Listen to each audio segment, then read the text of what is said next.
Boa tarde, pessoal! Deixa eu ligar a rádio aqui. Boa tarde, estamos chegando. 17 horas, 17 horas e 2 minutinhos.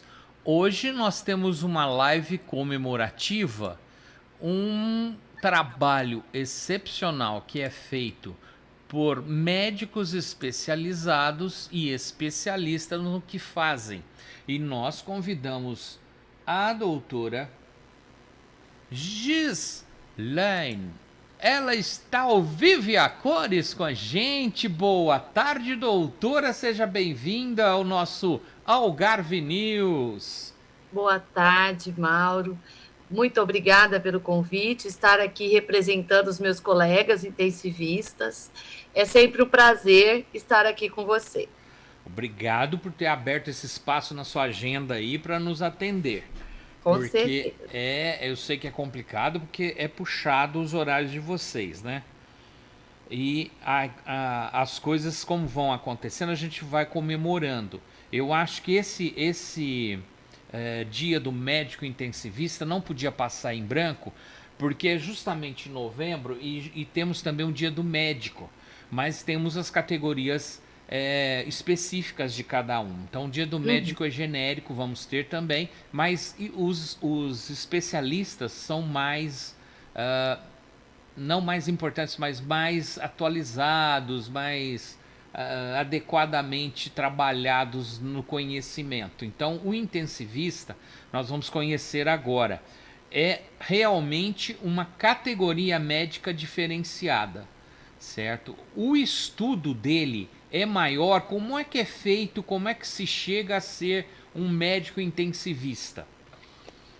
O intensivista hoje, a medicina intensiva hoje é uma especialidade médica, né? Sim. Eu acho que o protagonismo do intensivismo ele veio com a Covid, porque cada vez mais nós precisamos de médicos que tratassem com urgências e que fossem capazes de realizar procedimentos diante de uma urgência que muitas pessoas que são clínicas não têm a habilidade. Então, o intensivista ele tem uma habilidade clínica muito importante, ele tem uma visão holística do paciente, né? A gente entende o paciente como um todo, porque às vezes você está no plantão e a família questiona assim, não precisa de uma avaliação do pneumologista? Não precisa, às vezes, de uma avaliação do cardio? Então, na realidade, o intensivista ele tem essa visão holística e ele faz alguns procedimentos que demandam uma decisão na hora e rápida. Rápida. Por quê? Porque senão nós podemos perder o paciente, né? Exato. Você tem que pensar muito rápido, você tem que agir muito rápido, ter muito o time, né? É agora e Isso. pensar e É trabalhar em pensar, equipe. resolver e fazer. É tudo É, quase que ao mesmo tempo. Porque não é dá isso aí. tempo depois para consertar ou ter um novo desacerto, alguma coisa, ou a demora, né? Que já é um desacerto. É. E assim, você me perguntou como formar um intensivista, né? Geralmente o intensivista hoje ele faz a sua residência dentro da UTI, né? E posteriormente ele tira o título em medicina intensiva. Hoje é feito dessa maneira. Alguns serviços exigem que esse profissional faça 2 anos de clínica para posteriormente fazer a residência em medicina intensiva. Vai depender Legal. muito do local. No meu caso, eu fiz cardiologia em Ribeirão, né? Sou cardiologista, tenho título em cardiologia e tenho título em medicina intensiva pela MIB.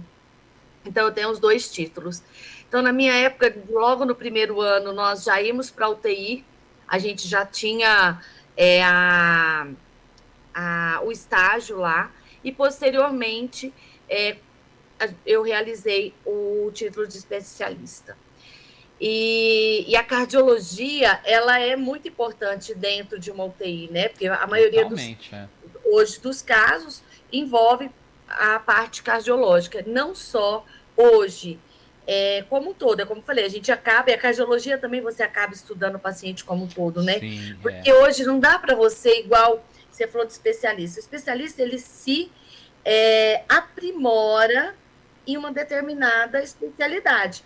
Mas nós não podemos esquecer que ele tem que ter essa visão holística, que todos nós, na nossa formação, nós temos a visão clínica do paciente. Porque você não pode ver o paciente por pedaços. Isso é o coração, isso é o cérebro. Não, está tudo interligado. Né? Então, isso é muito importante. E a medicina intensiva, ela foi muito importante na Covid. Eu acho que, como eu falei, foi o protagonismo do intensivista, porque nós precisamos muitos da expertise desse profissional. Inclusive, várias pessoas, elas tiveram que ir ajudar numa UTI, como a gente viu nesse país afora, sim, e acabaram pegando gosto. Por quê? A medicina intensiva você tem que gostar. Você tem que gostar de desafios diários, você tem que gostar de lidar com urgências, com decisões rápidas e trabalhar em equipe. Porque o intensivista, ele não trabalha sozinho. Você trabalha como equipe multidisciplinar. E hoje isso é muito importante. Né? Eu falo para as pessoas que eu faço agora 29 anos de formada em dezembro, e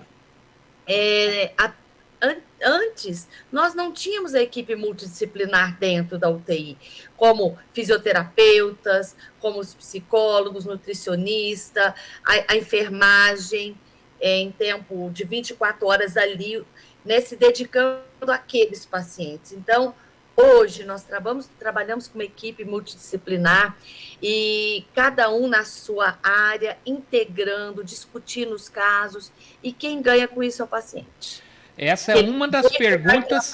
Você entrou, a doutora entrou nesse tema e tem uma das perguntas que é exatamente isso. Existem outros profissionais intensivistas, enfermeiros técnicos, etc., tem que fazer cursos? Geralmente, eles têm que fazer aprimoramento. A enfermagem, geralmente, que vai atuar dentro da UTI, ela faz uma pós-graduação em UTI. O fisioterapeuta, para lidar em UTI, ele também tem que fazer eles falam aprimoramento, porque ele tem que saber a lidar com o respirador, ele tem que saber a trabalhar o paciente de acordo com a necessidade dele, né? Tem pacientes que vão demandar que a gente, por exemplo, na Covid, os pacientes tiveram síndromes de insuficiência respiratória com SARA, que é um quadro gravíssimo, né? Que é a síndrome da angústia respiratória do adulto, e que a gente precisava muito do fisioterapeuta beira-leito. Então, teve esse protagonismo, e aí quando eu falo do intensivismo, foi intensivismo não só da parte médica, mas como todo a equipe multidisciplinar. Teve uma reportagem, eu não sei se foi, acho que foi essa semana ainda, acho que na Record, sobre os pacientes que ainda estão em tratamento pós-Covid, que eu fiquei abismado, porque ficaram sequelas gravíssimas. A pessoa não se recuperou até hoje, 2 anos. Algumas pessoas não se recuperaram devido a ter tido consequências no seu pulmão, né, de fibrose pulmonar, e isso geralmente é uma coisa que não vai se recuperar. Algumas tiveram quadros de asma, outras com problemas neurológicos, né? A gente viu muito aí a perda, né, um pouco da memória, e tem coisas que realmente a gente ainda não... É muito ainda nebuloso, a gente não sabe como se vai comportar. Estudos vão ter que ser aí feitos com esses pacientes para a gente ver o que restou aí da Covid, realmente. Fiquei assustado, porque tinha um senhorzinho lá que ele ficou como se ele tivesse labirintite constante. Ele não consegue se equilibrar, ficar em pé, se equilibrar, uma coisa doida. Eu falei, gente, mas atacou tudo, então de cima até embaixo. Porque... pode ter alterado o cerebelo, aí a gente tem que analisar o caso, mas realmente a Covid foi aí uma avalanche que passou sobre a medicina. Eu acho que nós tivemos que ter decisões rápidas. Sem, Era uma sem coisa. nenhuma experiência. O duro foi isso, né? Nós Porque- não sabíamos como que ia comportar Exato, esse é. vírus, né? Foi tudo muito desafiador. Acho que foi muito desafiador para os infectologistas que tiveram assim uma expertise e ajudaram muito o intensivista nesses momentos de estudar, de decisões. E é o que eu te falei, ninguém trabalha sozinho hoje, É. somente em equipe. E isso Falando em equipe, tem essa pergunta aqui, ó. Qual é o padrão da UTI? Quantos leitos numa UTI padrão e quantos profissionais para cada leito? nós seguimos uma RDC, né, da UTI. Antes da Covid, nós tínhamos 10 leitos lá no Hospital São Joaquim, que é o hospital que eu trabalho. E aí veio, aí te respondendo, uma enfermagem de 8 horas e outra de 6 dias, né? Nós temos a visita, o médico plantonista, e tem o médico que nós falamos segmento horizontal, que é o médico que ele vai ser responsável por aquela semana de passar a visita em todos os pacientes, discutir o caso, a gente faz uma rodada.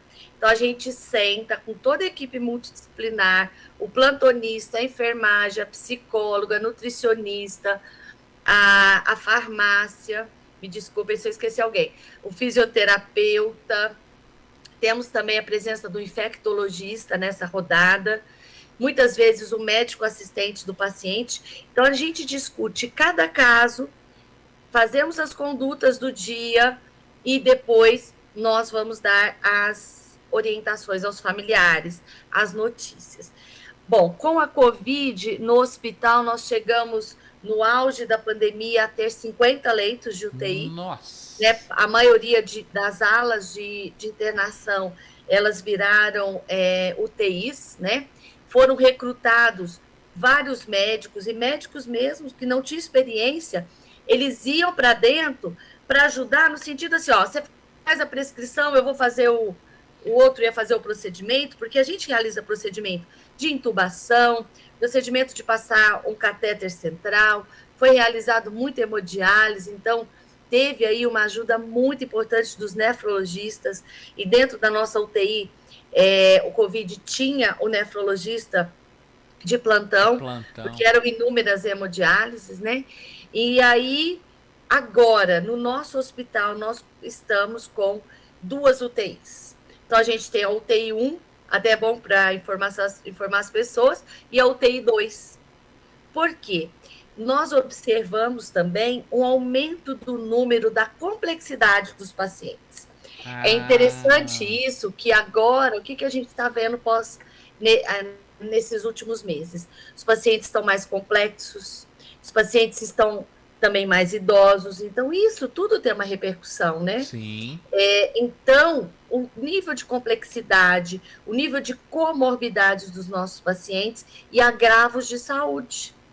Então, nós houve uma necessidade maior de leitos de UTI. E nós, provavelmente, aí, logo nós teremos uma nova ala no hospital, com 20, a proposta é de 20 leitos de UTI e uma semi-intensiva. Nossa, muito A bom. ideia é essa. Diante dos estudos que a gente tem visto, não só agora, desses pacientes estarem mais complexos, mas também da projeção que nós temos hoje, a nível assim mesmo de IBGE, da população idosa.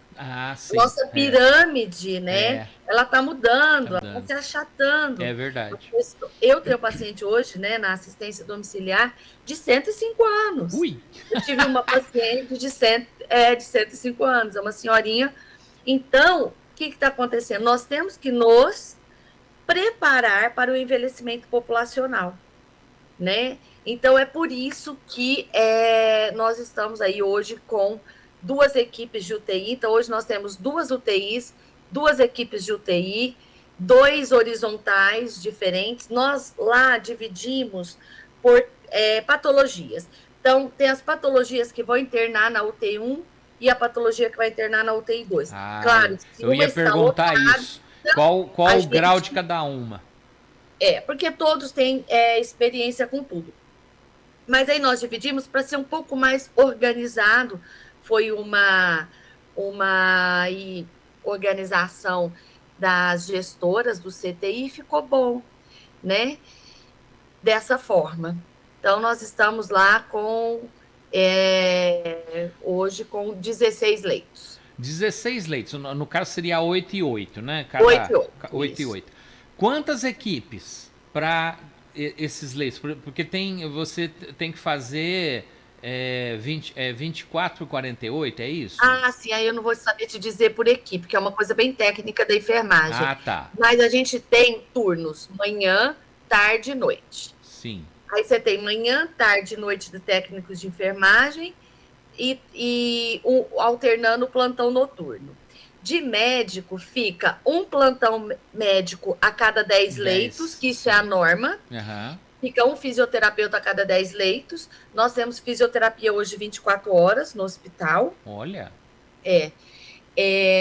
E a enfermagem também. Uma enfermeira padrão para cada UTI. E o segmento horizontal, o médico, que é esse que passa a visita e fala com os familiares, um por cada UTI. Então, assim, hoje nós estamos aí com um grupo grande. Bem grande. Bem grande. Especializado para 16 leitos, é bem grande a equipe. Com certeza. E não esquecendo também que nós temos leitos de hemodiálise, né? Que aí nós temos a hemodiálise do hospital, que é realizada dentro da UTI. Ah, então isso, nós eu ia perguntar isso. Duas como é que faz isso? Não precisa tirar o paciente de lá, então? Não, lá não. O hospital, o paciente que precisar de uma hemodiálise da UTI, ele faz lá. E o paciente que está na enfermaria, se houver uma necessidade dele fazer a hemodiálise, ele vai até a UTI, faz a hemodiálise e volta para o leito de enfermaria. Ah, tá. Entendi. Quando que um paciente é encaminhado para a UTI? No caso da Covid foi respiratório, mas não é só isso, né? Não. O paciente ele é encaminhado à UTI quando ele tem uma necessidade de um cuidado especializado e diferenciado. Eu acho que trabalhar com exemplos é mais fácil. Sim. Infarto. Se o paciente infartou, ele tem que ir para uma UTI. Aí vai depender. Dependendo do infarto, a gente já manda para a sala de hemodinâmica. Dependendo do infarto, a gente manda para a UTI. Mas é padrão, todo paciente infartado, se não teve nenhuma intercorrência, 48 horas de UTI. Pacientes com insuficiência respiratória, seja que precisa de intubação ou não, porque hoje, muitas vezes, a gente evita uma intubação com outros dispositivos, né? Pacientes, principalmente com quadro séptico. O que eu falo de quadro séptico? Quadros sépticos são pacientes que têm uma infecção e nós temos sinais de sepsis, né, que são identificados. Ele tem, por exemplo, uma infecção de urina, mas ele está com a pressão baixa, ele está com um pouco rebaixado o nível de consciência, está mais sonolento. Esse paciente tem que ir para a UTI. Entendi. Pacientes politraumatizados. Sim. A maioria é generalizado, porque pode ser quadros pulmonares, uma pneumonia mais grave, uma embolia mais grave, que o paciente tem aí repercussão hemodinâmica. Os quadros cardiovasculares, seja um infarto, uma arritmia, porque eu preciso de monitorizar esse paciente através daquele monitor cardíaco, monitorizar a pressão. E muitas vezes eu preciso de fazer uma medicação para aquela arritmia que ela tem que correr numa bomba de infusão. O que é isso? É um aparelho que é que vai administrar o medicamento lentamente, por ml horas, que muitas vezes, às vezes a gente vai calcular miligramas. Se o paciente tem uma queda de pressão, eu vou dar uma medicação para a pressão dele, vai nesse aparelhinho, que eu tenho que calcular microgramas, a sedação. Então, são equipamentos importantes que só podem, muitas vezes, ser feitos essa medicação dentro da UTI. Quadros, às vezes, uma insuficiência renal aguda, em que o paciente tem alterações metabólicas importantes, precisamos de levar esse paciente para UTI, às vezes fazer uma diálise de urgência, às vezes corrigir um potássio rapidamente, isso é feito a nível de UTI. De UTI. Quadros, às vezes, de intoxicações medicamentosas ou outro caso aí, esses pacientes têm que estar dentro de uma UTI. Todo paciente que precisa de um cuidado, de uma monitorização mais próxima, uma monitorização mais ali de perto, por quê? Nós estamos ali o tempo todo, um técnico de enfermagem a cada 2 leitos, então ele está hoje olhando para aquele monitor, né? Hoje dentro do hospital e dentro da UTI a gente tem o beira-leito, que é toda a medicação do paciente, a beira-leito dele, tudo está tudo informatizado, então já né? Então esse paciente ele está sendo vigiado 24 horas, né?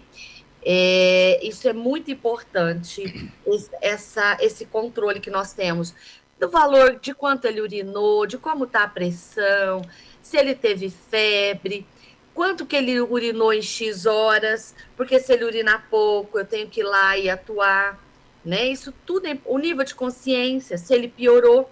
Então, são feitas escalas dentro da UTI.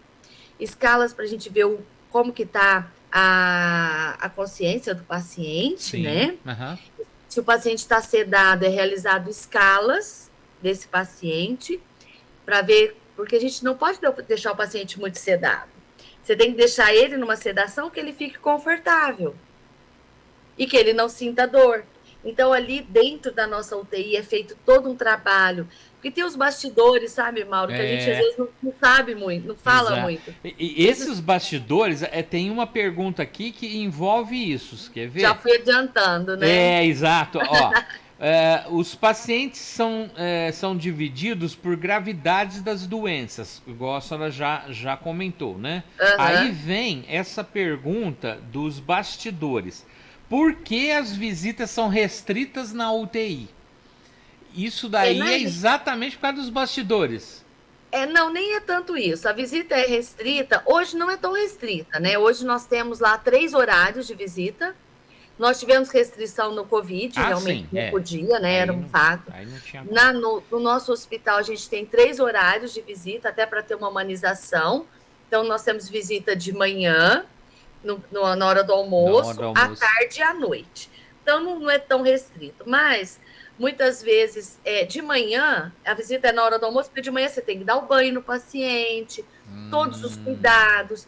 O médico vai examinar, o enfermeiro examina, a fisioterapeuta trabalha. Então, essa parte da manhã é a parte da gente estar ali fazendo as visitas, fazendo as reuniões. Então, não dá para você liberar uma visita, sendo que a gente está trabalhando com todos esses pacientes. Uhum. Então, a restrição nem seria dessa parte.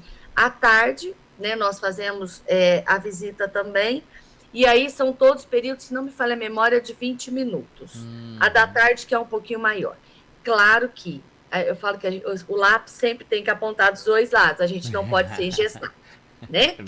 Então, quando nós temos um paciente que está mais grave, o paciente evoluindo para uma terminalidade, vou entrar de novo, paciente em cuidados paliativos, qualquer dia a gente vai falar sobre isso. Vamos fazer isso. Paciente em cuidados paliativos, a gente, muitas vezes, nós liberamos essa visita. Nós liberamos essa visita para que as famílias façam todas as visitas, para que esse paciente tenha ali o conforto, né? Para fazer, muitas vezes, você sabe que tem muitos pacientes que eles evoluem para uma terminalidade. Nós somos muito claros com as famílias, dividimos as nossas condutas, né, com os familiares, o que nós vamos fazer, damos, né, todo esse respaldo à família. E quando porque como eu te falei, a gente conversa o segmento horizontal com as famílias no período da manhã.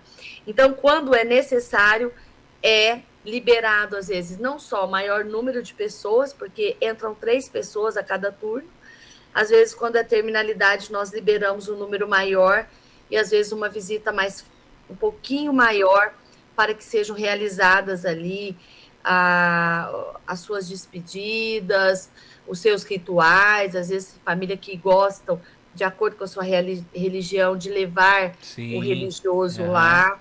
Nós temos também as visitas religiosas, nós temos um horário específico para visita religiosa na nossa UTI. Aí você vai me perguntar, um dia o padre Zé Geraldo ficou bravo, falei com ele, que ele queria de manhã, eu falei, padre, é hora do banho, porque a gente fechou a visita religiosa para o período da tarde, que é um período mais tranquilo, né? Dentro lá, mais tranquilo assim, se não tiver nenhuma Se não tiver dentro nenhuma da UTI, intercorrência, né? Que às vezes se não pode ter tiver na hora da nenhuma visita. intercorrência. É. Então, assim, é feito todo esse trabalho. O pessoal da enfermagem faz um trabalho exemplar. Eles têm o trabalho de dar o banho do paciente. Hoje, de virar o paciente a cada 2 horas. Aí a Ah, família tem me isso. questiona e fala assim, mas todo Escaras, dia né? que eu venho aqui, ele está do mesmo lado. Mas porque eles entram no mesmo horário, entendeu? Aí a gente explica. Fazem a massagem de conforto. Se o paciente às vezes gosta de uma música, ele tem as televisões em cada leito, nós temos lá na nossa UTI, põe a musiquinha que ele gosta, a família pode levar algum objeto de devoção, e hoje a doutora Fabiana, que é a nossa médica coordenadora da UTI, está fazendo quadro, a gente fala que é o quadro do paciente, o quadro familiar dele. Sim. Então, pode levar uma foto de um netinho, da família, né? E isso é bom, porque o paciente acaba ficando muito só lá, né? Ah, com Então, é um certeza. trabalho feito aí realmente muito exemplar pela equipe. Eu sou É, suspeita, né? é muito Porque eu tô nessa pessoal equipe. também, né? Cada paciente é muito dedicado, né? Ali a cada paciente. E Até o uma. trabalho dos físios também, né? É muito importante esse Ah, trabalho sim, com de andar com o certeza. paciente, É. de você tirar mais precoce do leito.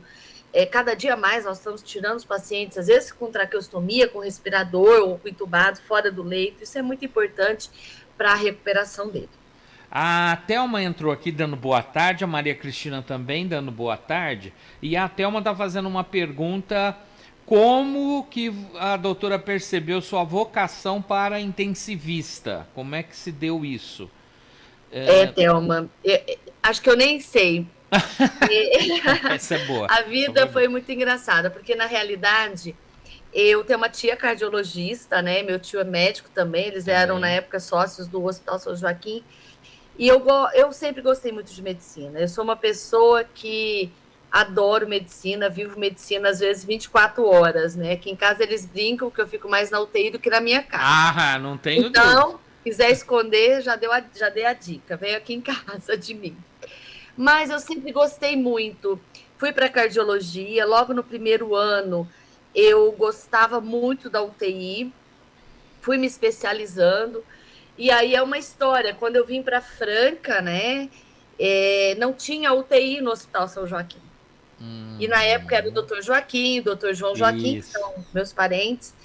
E aí eu, o Júlio e o Hélio Rubens, que são meus colegas, não sei se eles estão aí, convidei eles, nós montamos a UTI no São Joaquim, na época com 5 leitos. Nós montamos e em 99 a Unimed comprou o hospital. Foi. É verdade. E eu sempre gostei de urgência. Eu falo uma coisa, uma brincadeira, que existem os médicos que gostam de urgência. Que eu falo que você vê uma urgência, você corre para a urgência. E tem médicos que não gostam da urgência. É. É uma questão de gosto, e eu não sei, é um dom. Eu acredito que eu vim com essa missão.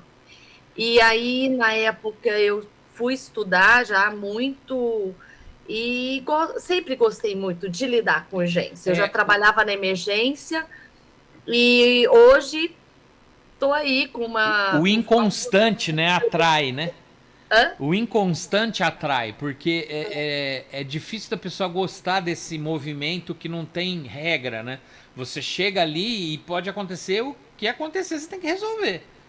E não é para todo mundo isso, não é, a Não. agilidade, o time, igual a doutora falou, não é igual para todo mundo. Tem gente que demora para pegar no É. tranco, né? Eu me lembro que minha filha era pequena e eu falei para o pediatra, falei, ela não está bem. tinha alguma coisa estranha na cor. A gente, médico, tem esses negócios. Tem, claro. Aí falou assim: não, para que isso é coisa de mãe médica. Gente, à noite a menina me fez uma infecção de urina. Aí, ó. Então, é um olhar, eu não sei te explicar, é uma coisa. É um dom, eu acho que é um dom de Deus, eu acredito muito nisso, eu também. Que cada um vem com um dom para essa terra, né? E você tem que gostar. Porque medicina, no geral, você tem que gostar. Ah, não, isso com certeza. Né? Você tem que gostar e você tem que se doar. Por quê? Eu tenho um fim de semana de folga por mês. Que eu ainda faço plantão um fim de semana porque eu gosto. E eu gosto de urgência, né? Às vezes eu falo com a equipe, você chegar no plantão, você pegar um paciente que está gravíssimo, e no outro dia você passar o plantão, você vê que ele melhorou, eu acho que dinheiro não paga isso. Ah, é verdade. Né? E você vê que a gente hoje tira tantos pacientes que antigamente, Mauro, esses pacientes não iam sobreviver. Porque hoje os aparelhos respiradores melhoraram muito. Muito, vixe. As dietas, os pacientes antigamente ficavam extremamente desnutridos. Hoje as dietas, elas são prontas, gente. Antigamente você tinha que fazer, claro que ainda tem a dieta artesanal para quem quiser, quem não puder comprar, mas hoje é tudo pronto. Então, esses pacientes têm muito mais cuidado. O tratamento, ele é muito... evoluiu muito ao longo desses anos. Sim, com certeza. Então, acho que eu respondi sua pergunta, acho que é um dom. Com certeza. Aí a Thelma está dizendo assim, medicina humanizada. Graças a Deus que temos anjos como a doutora. É verdade, porque senão fica difícil. O Hélio Silva entrou aqui com elogio. Você é muito linda. Obrigada. E é mesmo. E a menina e a filha é lindíssima, não é nem linda. É lindíssima, é uma boneca. Olha, a gente, além de ser intensivista, a gente é mãe, faz academia, porque tem que cuidar da saúde também. E passa uns creminhos para ajudar, né, claro. Horas, bolas. E a academia ajuda também nos plantões, né? Porque não é brincadeira, com certeza. Eu acho que, assim, nós médicos, a gente peca muito por cuidar de outros. A gente cuida dos outros e não cuida. Então, eu fiz uma escolha na minha vida, e foi uma escolha mesmo. Há 3 anos, eu brinco que eu aposentei do consultório, né? Como eu falei, eu fiz 29 de formada, e há 3 anos eu optei por fechar o consultório. Mas porque eu tinha que decidir, ou eu ficava no intensivismo, ou ficava na cardiologia. Isso. Porque já não sou nova mais. E eu não tinha mais tempo para fazer academia, para cuidar da minha filha que está na adolescência. Exatamente. Eu acho que hoje a gente tem que ter equilíbrio em tudo. Isso. E aí eu fiz essa opção, porque quando eu vejo pacientes infartados, e isso, gente, toma frequente. Eu fico com dó mesmo. Pacientes jovens, de 40, 50 anos infartados, e muitas vezes com lesões graves no coração. E aí eu fiz essa opção de que eu iria trabalhar, o período da tarde eu não iria trabalhar. Eu ia cuidar, de ficar com a minha filha, de buscar na escola, de acompanhar e de ir para a academia. Tá certíssimo. Entendeu? Cuidar de você também, de academia, né? Que eu falo assim, fazer atividade física, ter uma dieta, uma alimentação saudável, porque não adianta a gente falar para os outros e não fazer, né? Então, eu acho que isso é muito importante para todos nós, nesta vida maluca que nós estamos. Que a gente corre e corre contra o tempo. Isso. Porque o tempo está passando muito rápido, até porque nós temos muitas ocupações, né? Exato. Mas é fundamental que a gente cuide não só da nossa saúde física, mas da nossa saúde mental também. A Silvana Carvalho acabou de entrar. Parabéns, doutora Gislaine, super competente e maravilhosa. Ela mandou aquele coraçãozinho com obrigada. O hospitalzinho dentro, vermelhinho. Tem uma pergunta aqui.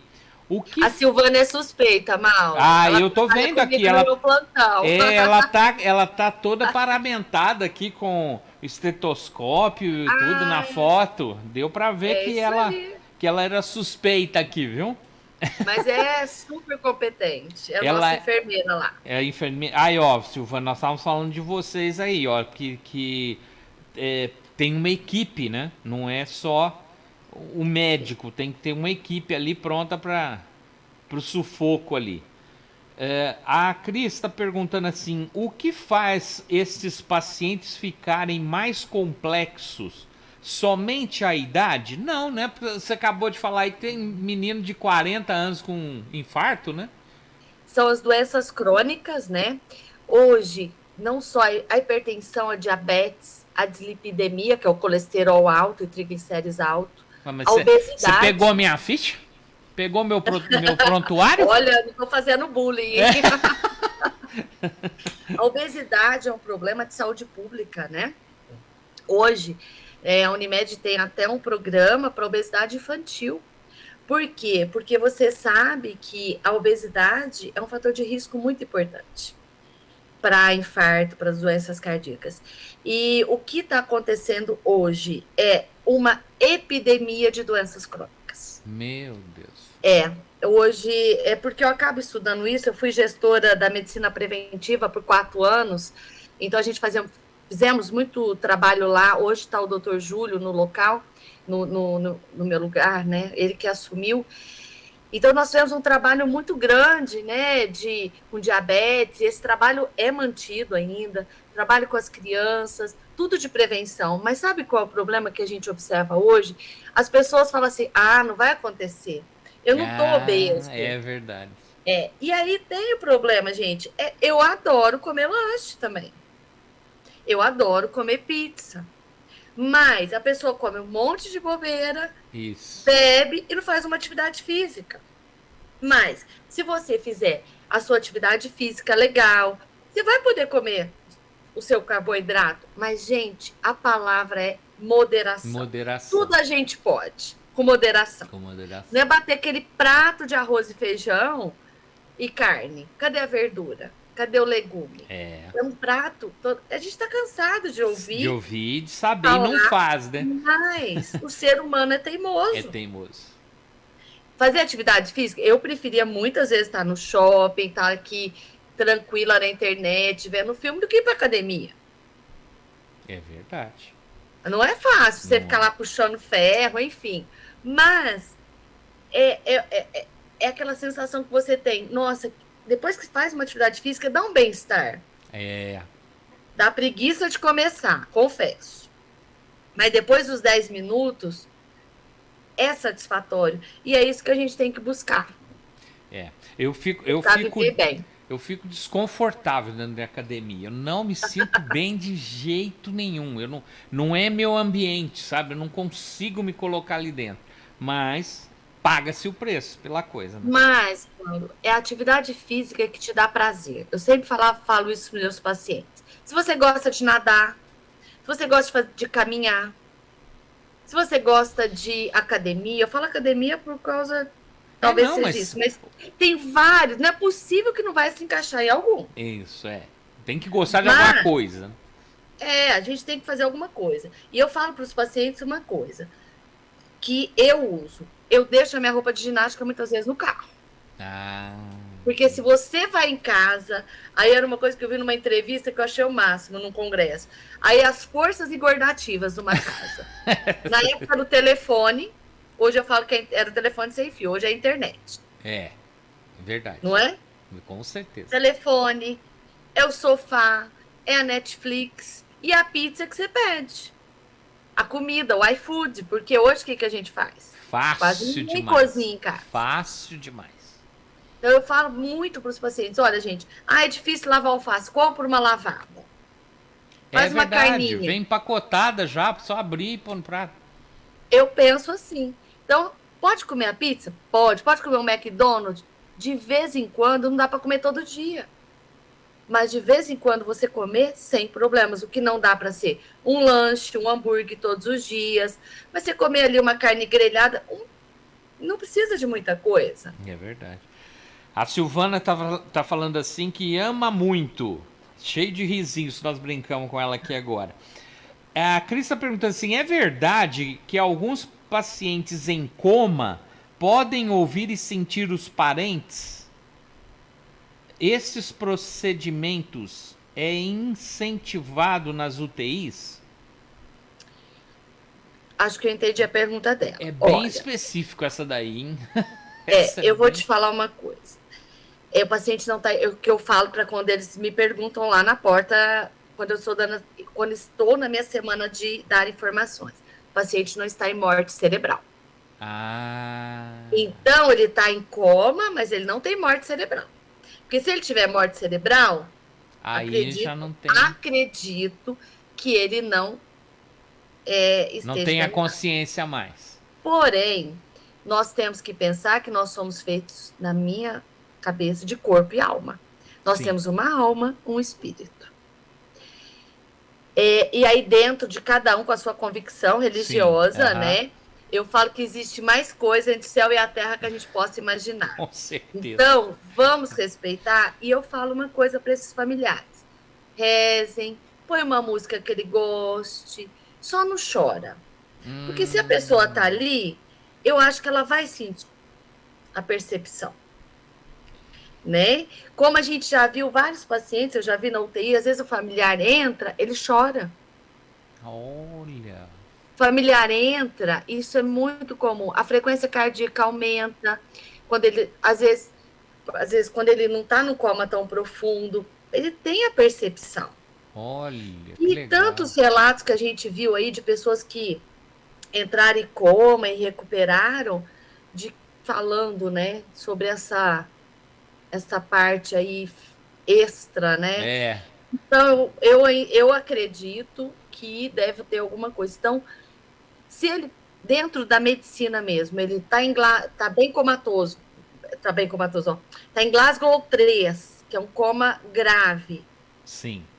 ele não tem morte cerebral, ele pode estar sentindo alguma coisa. É, inclusive porque Ele não tem consciência, isso. ele não tem Inclusive é consciência. isso, né? Quanto mais inconsciente a pessoa está, ela consegue atingir outros níveis, né? Pelo É menos é isso o aí. que a gente compreende aí, né? Que o pessoal fala. O Vinícius Gama acabou de chegar aqui. Boa tarde a todos. Boa tarde, Vinícius. Você está chegando e nós estamos quase indo embora, que a doutora tem horário e nós estamos aqui para fazer essa comemoração para os médicos intensivistas. Eu vou pedir para a senhora, então, faltam 15 minutinhos ainda, eu tenho que correr porque a senhora tem esse horário, eu não Uhum. posso atrasá-la. Deixar um texto, alguma coisa assim, para comemorarmos juntos essa profissão que é tão linda e que ocupa tanto o seu tempo aí, tanto de estudo, de conhecimento e de vida, todo dia. Eu falaria que a vida é trem-bala, né? Ai, Acho que aquela música, ela representa maravilhosa. tudo pra gente. E tem também, eu não vou saber de cor agora, que é o Mário Quintana, né? Aham. Que ele, posso pôr aqui, vou ler para Pode, vocês. Só um claro. minuto, que ele fala uma coisa, deixa eu só falar o O, poema dele. o Vinícius, puxa, cheguei atrasado. Não, Vinícius, chegou não. Daqui a pouco já subiu pro YouTube, tá subindo online, então daqui a pouquinho já tá disponível. A doutora fala muito bem, gosto de chamar a doutora aqui porque ela fala fácil e todo mundo entende, certo? E ela tem muito conhecimento de toda a área profissional dela. Ela tá Deixa eu achar procurando aqui, que eu não ali. havia Não, preparado. fica tranquila, temos aí. Eu não vou achar, porque eu não Mário sei de cor. Quintana. Ao vivo é assim, né? Não, não tem outro jeito. É. E A quem me- Eu, sabe tem que correr eu ao vou ler vivo esse mesmo. poema que eu gosto muito. A vida é um dos deveres que nós trouxemos para fazer em casa. Quando se vê, já são 6 horas. Há tempo. Quando se vê, já é sexta-feira. Quando se vê, passaram 60 anos. Agora é tarde demais para ser reprovado. E se me desse um dia uma outra oportunidade? Eu nem olhava no relógio, seguia em frente. E iria jogando pelo caminho a casca dourada inútil das horas. Eu Legal. gosto muito desse poema, Ele, porque eu acho que ele representa assim, a gente deixa muito para depois, vamos muito. fazer depois, e Isso. vamos viver agora, vamos ser felizes agora, que o amanhã Deus pertence, É. né? E intensivista, o médico intensivista não tem essa de deixar para depois e tem que ser Não, agora, no mesmo instante, e fazendo, não é só pensando.